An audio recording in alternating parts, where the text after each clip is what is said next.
wash my soul in the ocean, in the tears of God, I let it go.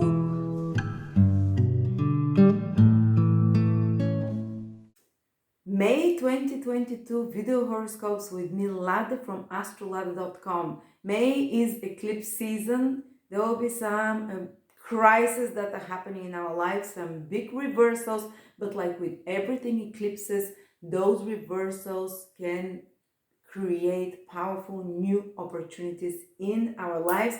I had such a crisis right before the eclipse, and my YouTube channel with 300,000 followers was deleted, hacked and deleted, and YouTube refuses to restore it, which is a great opportunity to create the vision I've had for some times, because something had to push me to make a channel just with my own videos that is pure astrology with my teaching and occasional teacher, astrologer who is my guest.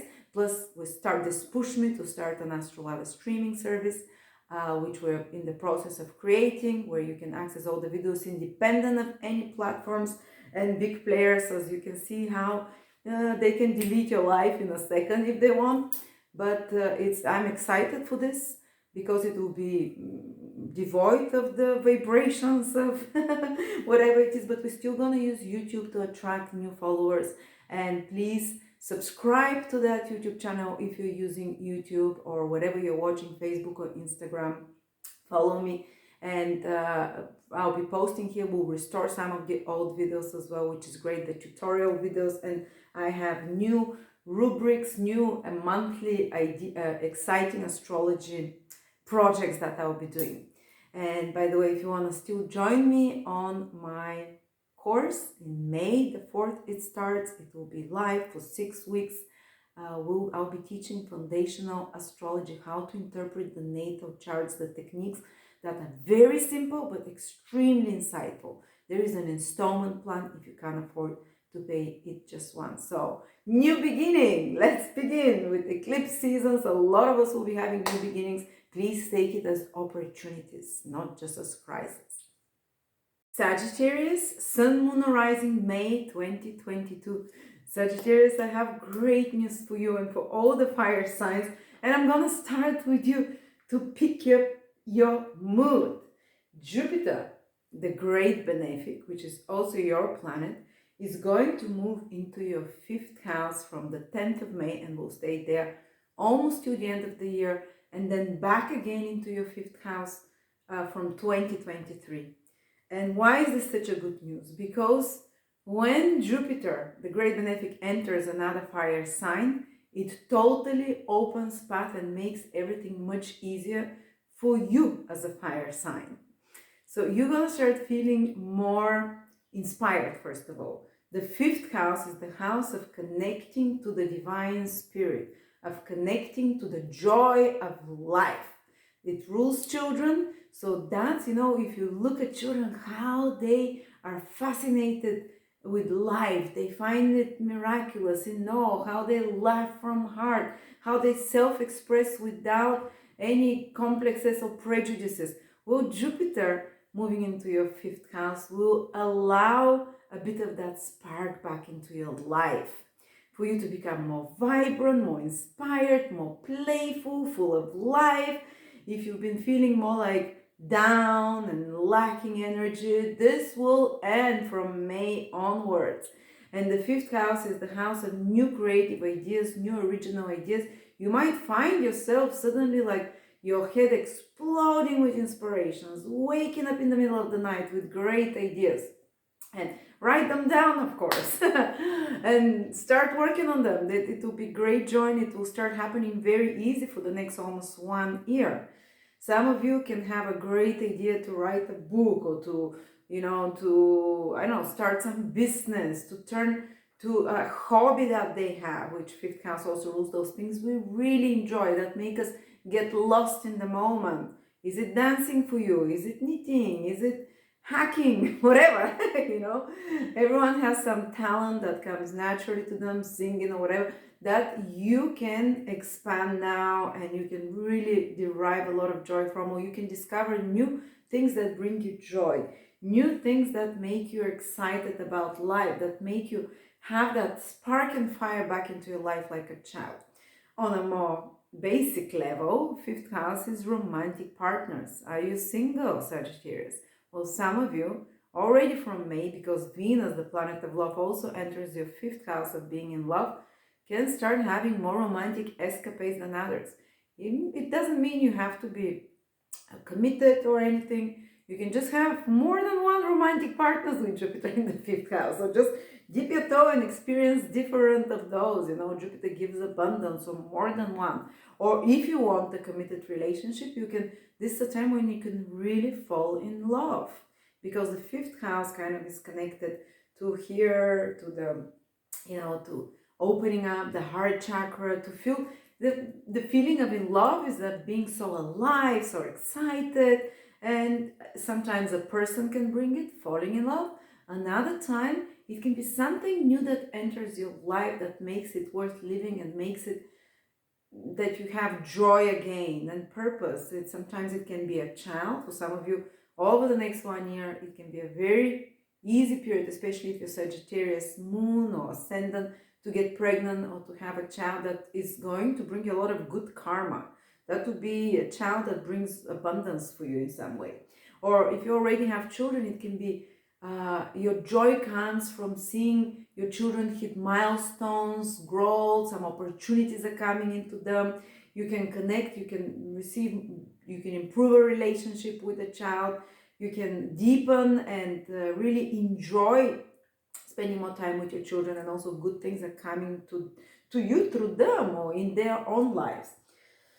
Other people, as I said, it's more on the romantic level, or something that can make you feel more alive. As I said, is a new hobby, new passion. And fifth house also rules sports that we do for joy, especially because your fifth house is Aries. For many Sagittarius, they're very sporty. If I know Sagittarius, Sun, Moon, or Rising, they're usually on the move. They like to do exercise, whatever. They don't do it just to look good or to be healthy. They do it because they really enjoy the movement. They're natural sports people. That's a natural talent. Fifth house is natural talent. Aries is with movement, with sport, with initiative and action. So you can start some new initiative that is very creative, that you're very, not necessarily painting or singing creative, that it's your own original idea, that it's like you download from divine consciousness and you really unfold it over the next 1 year and first next 6 months. Or for others, it can be truly like a sport that makes you feel alive, get your body moving, feel the joy from life. All right, so I can talk a lot about this fifth house. It can bring so many beautiful things. But no matter what it is, just Jupiter making a trine, and especially the early born Sagittarius, the November ones will feel this Jupiter in the next 6 months the most. And those Sagittarius that have their ascendant, sun or moon basically in the first 10, 11 degrees, even to 12. And the later born Sagittarius will feel the blessings of Jupiter next year more fully. They'll still feel the expansion, the joy that's coming into you, feeling more positive and luckier than other times. And by the way, fifth house rules gains of fortune, like winning at the lottery, if you have it as part of your karma, or doing some speculative investments that brings you great returns. What is a speculative investment? If I bought an Apple 20, 30 years ago, or bought a few Bitcoins 2009, you just invested a little bit and it became big. So when Jupiter transits the fifth house, such speculative investments can be, or winning through games of fortune. It's basically the good karma coming back to you. Fifth house is the house of our past good actions. And when Jupiter transits from past lifetimes, not just from this. And when Jupiter transits the fifth house, you can really reap those karmic rewards from before. And it almost everyone says, they're so lucky, it's not fair. No, it's fair. You've worked to ask for it before, even if you don't remember. But now it comes looking like a luck. And fifth house is as well, whether you're starting your business, speculative investments, blah, blah, blah. We said all of those things, but just Jupiter holding a trine with your sign, which is the best aspect of opportunities of growth for the next 6 months, shows you're protected and you're safe no matter what else is happening in your life. and Jupiter in a Dharmic house. The fifth house is Dharmic, which means leading you on the path of most fulfillment. No matter what happens over the next 6 months, Sagittarius, Sun, Moon, Rising, know that your higher self is taking you to the place of the highest joy down the road. Even if there's some disconcerting events, of course, sometimes people have other transits that are specific for their horoscope that bring something that is more difficult, more shocking, but just knowing Jupiter is in your fifth house, know that your good karma from past lifetimes is protecting you, and there is like some kind of angelic protection of you to take you to the place that you feel more joy for your soul to unfold your full potential somehow. All right, and Venus being there in the fifth house as well the whole of the month, it can be a great time for some romantic time with a partner. If the spark in your relationship has disappeared, it can be renewed now, or someone new can appear to spark your fancy again and make you feel like a teenager and a youth. And of course, you can just enjoy when Venus, if the whole of May is in your fifth house, have a good time, go on a holiday, party, I don't know, dress up, fifth house rules, high fashion, dress up, put yourself more out there in the public eye. And you'll notice over the next 6 months, you'll attract a lot more applause and a lot more, you'll become like a center somehow that others gravitate towards because of your own spirit. Will be shining brighter through you. You'll be funnier, more entertaining than other times, and especially if you're in a careers that are about art, drama, entertainment, anything to do working with children or teaching, when you have to perform to be in the center stage, you can become even famous during that time. There can be opportunities that to perform, to expand your art. But anyone who has their own business, which is their own original idea, not some copycat, not some generic store that sells the same things like everyone else, something that is your original thing, they will can have an explosion and of inspiration, ideas, and growth. Now we go to the other thing that's happening. Mercury is going retrograde in May the 10th in your 7th house. Now this, some of you can feel very strongly, especially the first 7-8 degrees born Sagittarius, so from 0 to 5, 6, 7, and that again means the November Sagittarians, they'll feel the Mercury retrograde the strongest. Other Sagittarians can feel it too, but not as intense. Mercury goes retrograde opposing your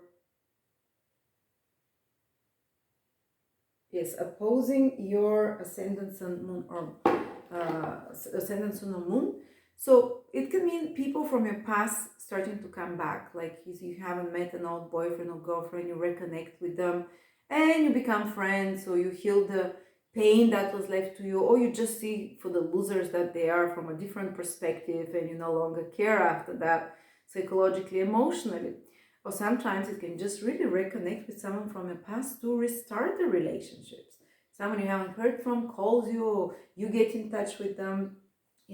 Another thing is that if there are standing issues in existing relationship, personal or business or collaborations, when Mercury goes retrograde in your 7th house, these will have to be addressed. Either you or the partner will no longer feel satisfied and will want to bring up the things that bothers them or bothers you. So you can forge new contract or new agreement in the relationship.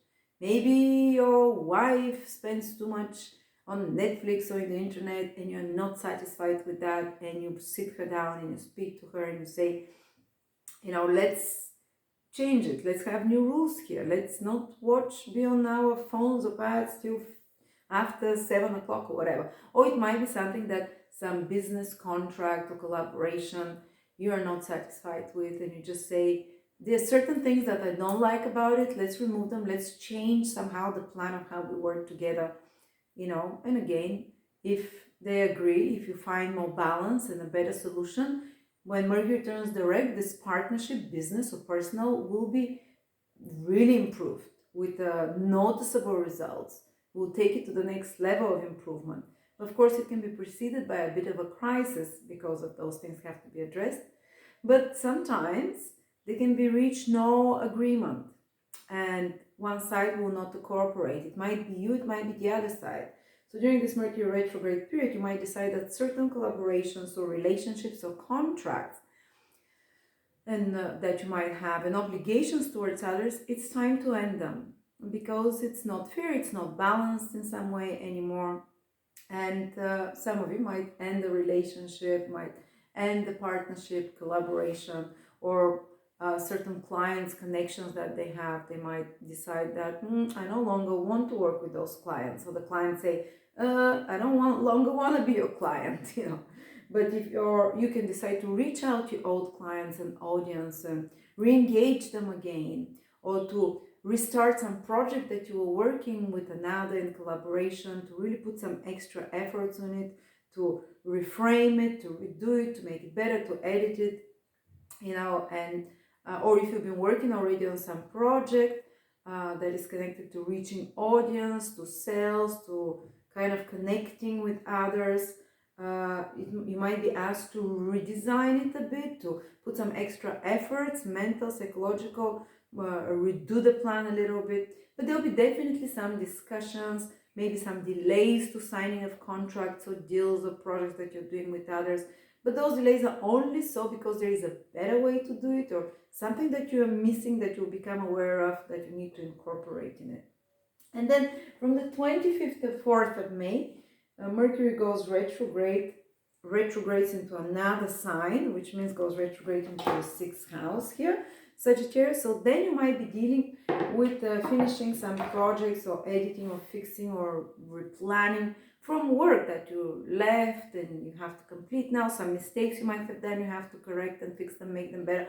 Or take some old work project and bring it up to life and redo it somehow. Maybe you need to change something in the environment in your work that is changing, and you need to adjust to it as well. Maybe some important conversations that happens also with colleagues that you have to address and deal with such matters, you know.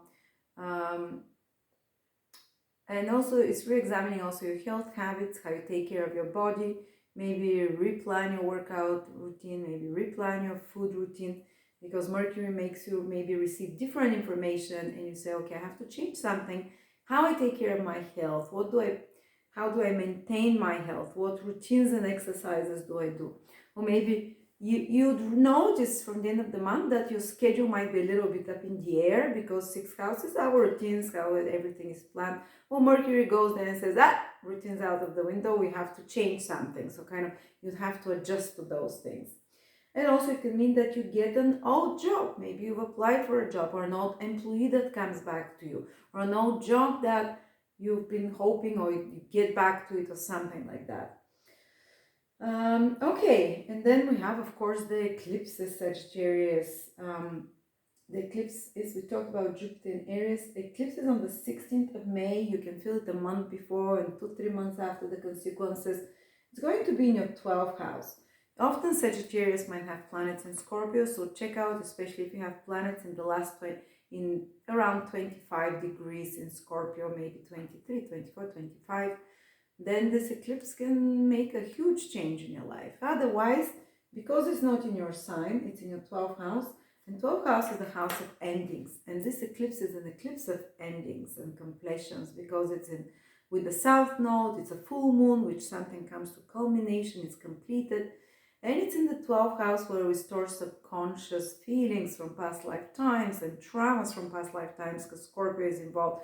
Well, this eclipse, because it's about releasing Ketu, it's about the tail of the dragon where it's excreted. You can release a lot of toxic emotions. It can happen spontaneously or by working with a psychologist. You can have some kind of a epiphany, revelation, might be preceded, might be started by a mental breakdown, sometimes with 12th house, with very intense feelings and emotions and a sense of loss, but it will lead you to feeling 100 kilos lighter. 100 pounds or whatever lighter, because there will be a lot of toxic emotions that have been stored which you are not even aware of. They're usually from past lifetimes or forgotten memories, is the 12th house, that somehow gets released from you. And that can be a huge, a healing influence. 12th house is liberation, moksha, Scorpio from heavy emotions and heavy binding toxic feelings. So some of it might happen very spontaneously that you release something toxic, and 12th house is our self-sabotaging behaviors or our hidden vices.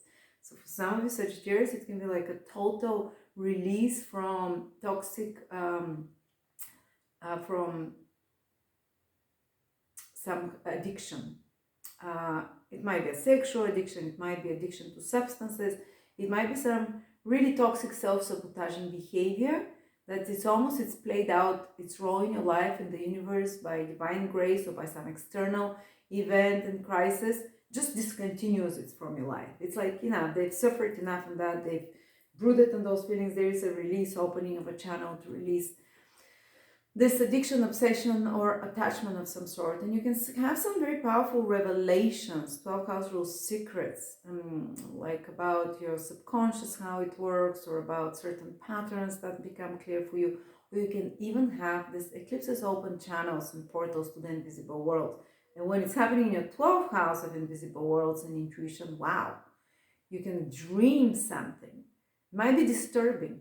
I have a Sagittarius friend who a few weeks before the eclipse now, you can start feeling, before starting having horrible nightmares of snakes and other such scorpionic, plutonic imagery. And we realized together that these are symbols of her hidden desires and hidden kind of toxic desires that are very intense, whether sexual, whether psychological attachments.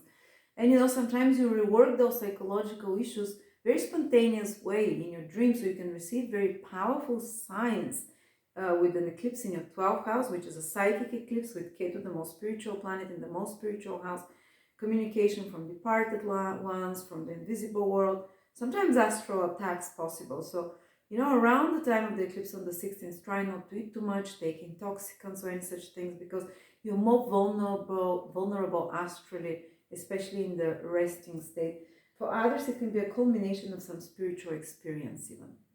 And for others, it can be some very important development happening with matters concerning spirituality, faraway places, foreign relocation, and spiritual experience. Okay, repeating myself again. So there we go, Sagittarius. Oh, yes. Well, we talked about everything. I covered them a bit all over the place. But yeah, I think the most the most important thing will be probably the Mercury retrograde for you, and Jupiter entering entering your 5th house. So thank you, and come and join me on my course. 6 weeks starting on May the 4th. You can watch it live, or after that the recordings. We're usually a big group, so most people watch it in the recording, and I would give you my secrets on interpreting the natal chart.